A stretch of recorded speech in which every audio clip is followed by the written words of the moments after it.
My spirit is infinite. I don't waste moments on what's insignificant. Moments move different when you discipline. Silence teach lessons they never mention it. My bloodline needs healing. I'm reaching for magic beyond what's indigenous. Not just the drums or the rituals, but the knowing that live in the sinew and ligaments. I walk slow, but I ride. Happy Monday, everyone, and welcome back to another round of My Patriot Report Live. I am the bridge connecting the next generation to federal contracting. I am Ratwan Hill, and with me, I have the man, the myth, the legend, Mr. Ambassador of Peace. And if you don't know who he is by now, you might want to ask Anthropic, Mr. Walter Cotton III. Man, Mr. Cotton, how you doing? How you doing? Knicks won. We got Elon Musk trillionaire. Potential deal with Iran. It seemed like it was a great week. That's right. You were in Texas. Yes. So the Knicks are the NBA basketball champions after 53 years. And so, yes, here in New York, everyone is extremely happy about that. We're a little saddened because, the whisper word around the town is that, we could have swept them in 4, but we had a special visitor that took our mojo, but we got there and we are now the champions. We are the champions, my friends. Yeah, I know the New Yorkers out there with the Timbs on. Was it? So I seen on TV and news that it was like kind of looked like I don't want to say a riot because I always have a negative connotation, but a block party. Yeah, the people. Yeah, a block party. Yeah, the people's is out. Yeah, the people. Yeah. The in the city that never sleeps, the people were out all night, and they were celebrating in the uniquely New York kind of way. And the ticker tape parade is going to be bananas. But of course, as I said, I'm a little bit long in the tooth, so I don't dive down into those things. But I will be participating in the parade. Absolutely, yes, sir. Well, let's get down to this potential pivot that we're facing. It looks like that we may be close to a actual end of this conflict. Well, what are your thoughts? And I know it's some contingencies. There's nothing really finalized yet, but what's your thoughts? When it comes to this administration, I'm from Missouri on it. Right. Yeah. I'm from the show me state. Right. I mean, we've heard so many times that a deal was imminent and so on and so forth. And, let's just face it. Right. We don't have charge of this situation, and we never should have been in it. And we need to get ourselves out. So prayerfully, the calmer minds will prevail. And we will get ourselves back on a diplomatic track to this solution. But as I suggested in earlier podcasts, our Congress needs to step up to the plate, and they need to approve that war powers resolution, because until they send a clear and definitive message to this administration about who has the power of the purse, we're going to continue to see shenanigans that could continue to make this deal worse than it is right now. And as I see it, with over 13 U.S. human lives lost, and what is projected to be well over $100 billion in cost, when you look at the damage across our bases in the Middle East, there is nothing that anyone can explain to me that suggests that this is a good deal. There's nothing that anyone can suggest to me that our deal maker in chief, right, follow the plan, believe in the message, right, is taking us in this instance down the right path. So I'm encouraging every true patriot that's within the sound of my voice to reach out to your senator and require your senator to adopt the war powers resolution as they've been passed in the House. That is the only way to ensure that some additional insanity does not ensue. Mhm. I saw that though that one of the things were that Iran has like 300 billion worth in damage, and that potentially that could be a potential pathway to, well, they're deciding rather it's just handing Iran the 300 billion or being able to turn those into contracts where America is going over there and pretty much rebuilding their infrastructure that we destroyed. Do you think that could be a potential positive outcome if it's turning into federal dollars for us back at home?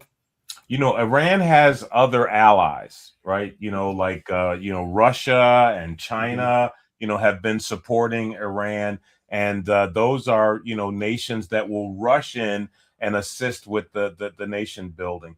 Right now, what we need to do in these United States is we need to worry about America. We need to worry about these shores. We need to worry about the economy here, and we have enough need for reshoring manufacturing to focus those investments on things that are going to produce generational long range outcomes.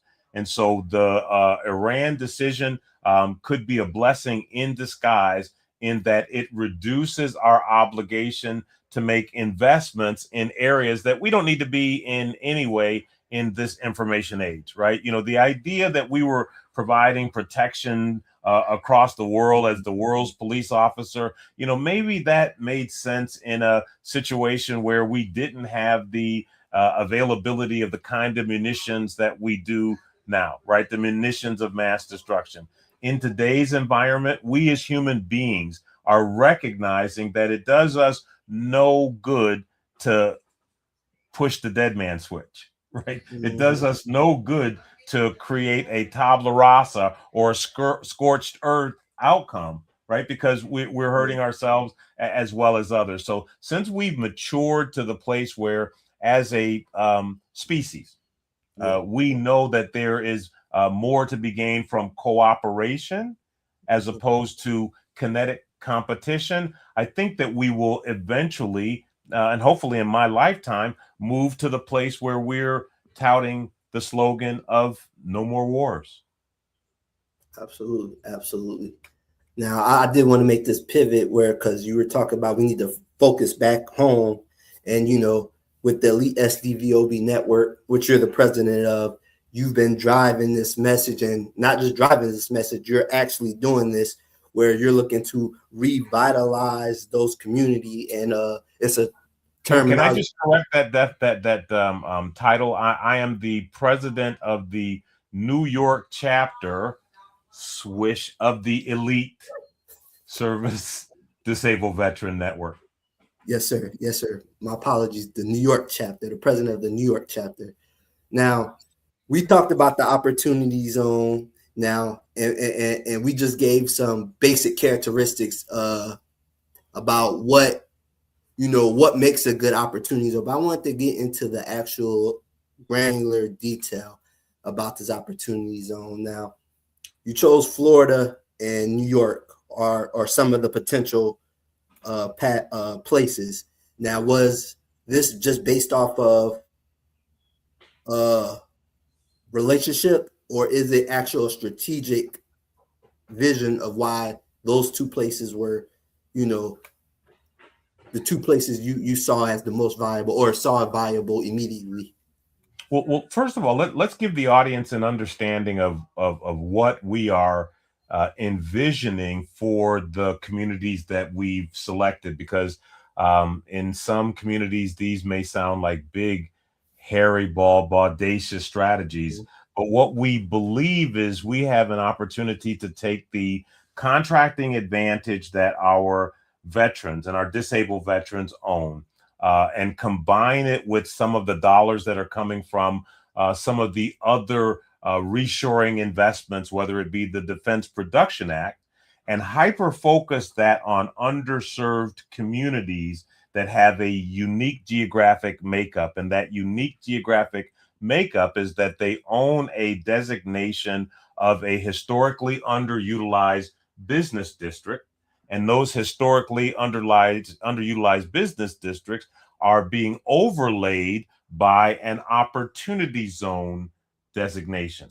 And that opportunity zone designation allows us to bring some of the tax incentives that came out of the big, beautiful bill and use them as economic development accelerators, specifically in the form of qualified opportunity zone funds that can invest in business and real estate. And so our ideation, our belief is that we can take our disabled veterans and we can utilize them as force multipliers within our underserved communities to acquire federal contracts or acquire the ability to create a manufacturing outlet through the Defense Production Act. And we can supplant those in our underserved communities, and we can complement those strategic investments with other veteran benefits. Like there's a program called VetFran that you guys may or may not be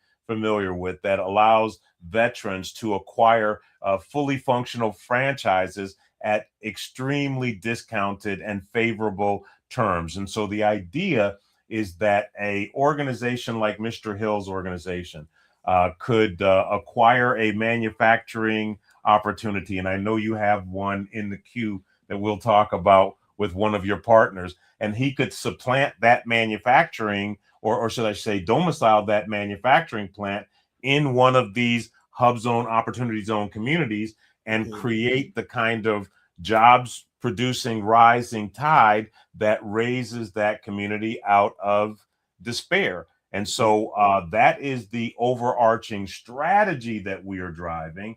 And the reason that I looked at New York and specifically Syracuse, New York, and Florida, specifically St. Petersburg, Florida, is because these are two communities that I have an intimate understanding of, and they have the geographic makeup necessary to be rich environments for the strategy that we are promoting. Absolutely. Now, when you say the geographic area, my next question was, who determines the opportunity zone? Who determines the opportunity zone? Well, the opportunity zone designations are determined by the governors, right? And that's one of the other reasons why we want to tilt into this government relations thing with the Capital Matters program that we are driving, which I'm sure we'll talk about a little bit later. But the state governors determine what footprints are going to get opportunity zone treatment. And therefore, proactive communities that are listening to what I'm saying are going to their governors and they're saying, hey, we've got this hub zone footprint that the SBA has delivered to us. We'd like you to take this new opportunity zone benefit and we'd like you to overlay it over our hub zone so that we can create this rich environment for vetrepreneurs to utilize as an economic development foundation. Now, you brought up Capital Matters. So, what exactly is Capital Matters and why should people care about the Capital Matters? And this is a very easy one because we already have a mature example on the federal side of the equation that my friend Justin Brown has been maturing for the better part of 15 years, and it's called Hill Vets. And under the Hill Vets model, what they have been doing for the better part of that 15 years is assigning veterans as staff in the offices of the representatives of Congress and the senators. And these individuals have been everything from interns to chief of staff within those organizations. And the success of that is revealed in the fact that the House and the Senate just offered up this $21 billion veterans benefit bill. And the chairman of the House Veteran Affairs Committee decided to announce that new bill through my buddy Justin Brown's podcast, which we'll show you an excerpt of during the replay of this. And so what we're looking to do is take that example that Justin has created on the federal level and bring it down to the state level and more local levels. And since the Elite Service Disabled Veteran Network is a national network of VSOs, what we're going to do is we're going to create a utility that allows us to create internships at the governor's office, to create staff positions at the governor's office and the state senators' offices for the veterans within our state. And we're going to try to drive that intern employment position all the way down to the local government levels, right? All the way down to the mayor and the county government, because at the end of the day, politics is a contact sport, right? If you're not involved in the process, you're not going to get anything out of it. And therefore, we have created this program called Capital Matters, where you or a deserving veteran that's transitioning out of service can get a job with a political influencer that helps us drive the interests of the veteran community and their families. So you believe that having more veterans intertwined into the political aspect, it gives us a better chance of being able to voice our concerns and voice what matters to us. Absolutely. I mean, we got an example of that going on right now with this $21 billion veteran bill that I talked about. And I can imagine that, a group of our congressional representatives got together and decided to do something great for our veterans, which I applaud. And they unfortunately left what we believe is one of the most important benefits that they could give to our veterans off the table. And that is the Contract Our Veterans Act, right? That component should be a part of this, big omnibus $21 billion bill that is delivering veteran benefits. We believe that empowering him and her who bore the battle with the ability to self-determine for his family is one of the higher, right, priorities that should be considered from a benefits perspective. And I would submit that if you talk to the average veteran about that, he or she would agree that that's above a GI Bill enhancement when AI is threatening to, right, cannibalize all of the jobs that would come from a 4-year investment in academia.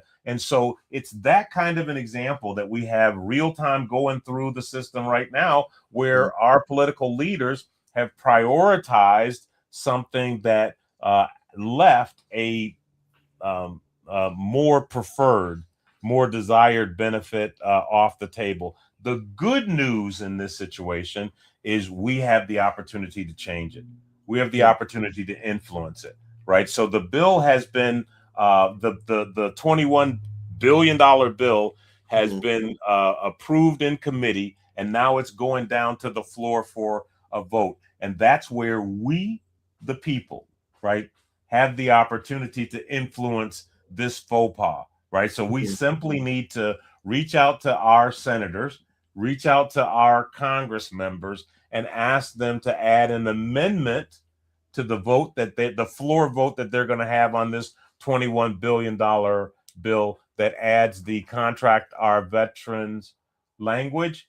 And we would also like them to add the veteran member loan language as well.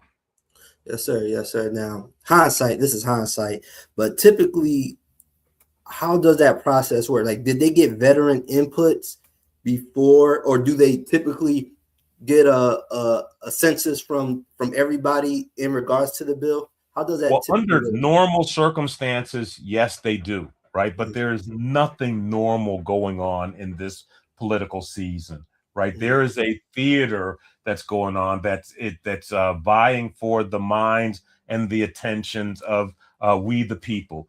And so I believe that there was less VSO input into this bill than any other bill that I've seen in the history of, or should I say, my history of lawmaking. I believe that a group of well-meaning staffers got into an office and they said, let us build a bill that will satisfy the veteran community. And they brought everything in there. I mean, if you look at the provisions in the bill, it is a very, very good and comprehensive bill. But the fact that they left the vetrepreneurs off the table, right, is a tone deafness that comes from not enough veterans in the room when the bill was being conceived. And fortunately, we can correct that, right? We can correct that either through this bill, or we can still correct it through the National Defense Authorization Act, which again are provisions that still have to be ratified. Mm-hmm. Now, I know we talked about the Contract Our Veterans Act and them including that language in this bill. Are there any other bills or any other things that you would like to see get included, or a bill created that supports veteran entrepreneurship just in whole? Or do you think that we already got the mechanisms, they just need to be enforced? Yeah, we already have the mechanisms in this season. And so what we're trying to do right now as disabled veterans, right, we're trying to extend some coattails for our brothers that were not injured in service, that were left outside of the contracting tsunami, right? So for us disabled veterans, the future is bright, right? The dismantling of DEI has left our disabled veterans as the highest and least risk, best use award source in the federal space. And so for our disabled veterans, we simply need to, get our feces amalgamated, become contract ready and contract viable. And we've got billions of dollars that are coming our way. And so what we're trying to do is we're trying to get our fraternity members, we're trying to get the veterans that were not included in this process added to the equation. Absolutely. Absolutely. Now, for the disabled veterans who are stuck in the mustard, I understand that you have a curriculum that you have, and that you are offering something special for those minority disabled veterans. Could you talk about that a little bit? Well, I think that before we talk about the special consideration that I want to make for minority veterans, we first have to talk a little bit about this concept of reentrophication that you and I have been chopping up. And I've got to say that they say that out of the mouth of babes, right, the strategies will come that will drive things forward. And so Mr. Hill has been imagining this strategy of reentrophication. And if you could take just a couple of minutes to kind of explain to the audience what the idea of reentrophication is, that will be helpful. Can you take the mic and do that? Yeah, I got you. Yes, sir. So what reentrophication, guys, simply put, is our underutilized communities, right? The areas that are, near downtown, where you see a bunch of, drug addicts. Usually those are typically those opportunity zone, hub zone layers, the layers that are being ignored. What we see as the viable opportunity and pathway is us bringing new jobs, new real estate into those communities. And what we're doing is empowering the minorities and this minority service disabled veterans to welcome them back into that community. And what better way to welcome them back in that community to building it into a more robust community where people actually want to be at. And we see the pathway again with federal contracting, because if you're a service disabled veteran, that you have all these benefits, or the golden ticket, we like to call it, where you could essentially, take federal contracts and place it in, domicile it into that community, build manufacturing plants, build jobs. And what that does is it brings more opportunities to those people around that community to work, to live, and essentially just provide better living for everybody. So it just evens the playing field. That's how I would like to coin it. And so the regentrification sounds like a play on the word gentrification. And so I'm going to get a little ethnic with you right now, because it sounds like in some way you're trying to build a system or strategy that helps people in communities like the ones that you and I came from. Is that accurate? Yes, yes, sir. Yes, sir. And I'm gonna just say it. We've been disenfranchised, and so the only way for us to fight back is to use what we already got. And we got knowledge. Protesting and riots ain't gonna it never did nothing, and it never will. So we gotta do it the best way we know how, and that's economics. And speaking of economics, I think this is a great opportunity for us to pivot the conversation into your recent exposure to powernomics, because Dr. Claude Anderson's work has impressed upon you the value that you have as a disabled veteran, that as a jobs creation agent.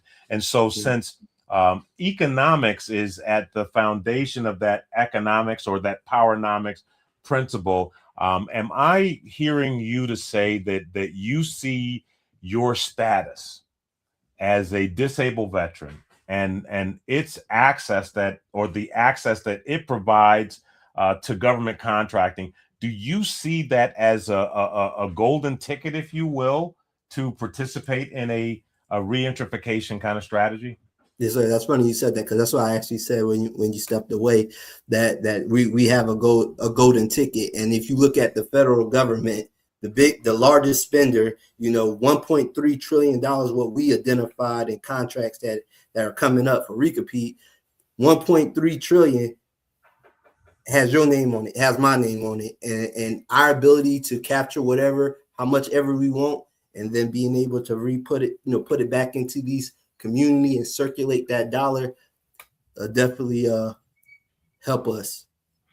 And so the question that you asked me was, the young veterpreneurs that, are in your age range, right? That, have their service connected disability. I think what you're saying to him and her, they need to understand that they have this golden ticket, and they need to learn how to use it, because if they did, they could participate in this regentrification movement that you're talking about, and if not join you in one of the communities that I'm developing, look at the communities that they came from, and maybe take the same strategy and apply it there. Is that a realistic idea? Yeah, that's absolutely real. That's definitely very real and very viable. And I believe that's what everybody that's my age should be doing, because, let's be real. I think it's our generation. Now, I think it is our generation that's going to have to change it. And and this is a side note, I was looking, it's like my age, my generation is we're in a unique time here, because we grew up where there was, no cell phones and no computers, but we also grew up in the age where we were able to transition, where computers became more relevant. YouTube, AI. I'm 31. AI is starting to really pop off. I'm still young enough to be able to understand AI and work with it and grow with it. So we're in a very unique position to be able to, I believe, change things and enhance it to better, suit everybody, and make things more equal for everybody. I think you are in a unique position, but the first thing that you have to, or your generation has to understand, is the "you are here" point, right? They need to understand the "you are here" point in our America, and the "you are here" point in our America isn't as robust a point as it was for me when I was your age, right? The impact of inflation, should I say stagflation, has caused the quality of life that you're enjoying to be significantly diminished from what I enjoyed as quality of life. And so it's taking more of your effort to acquire the kind of utility that I enjoy.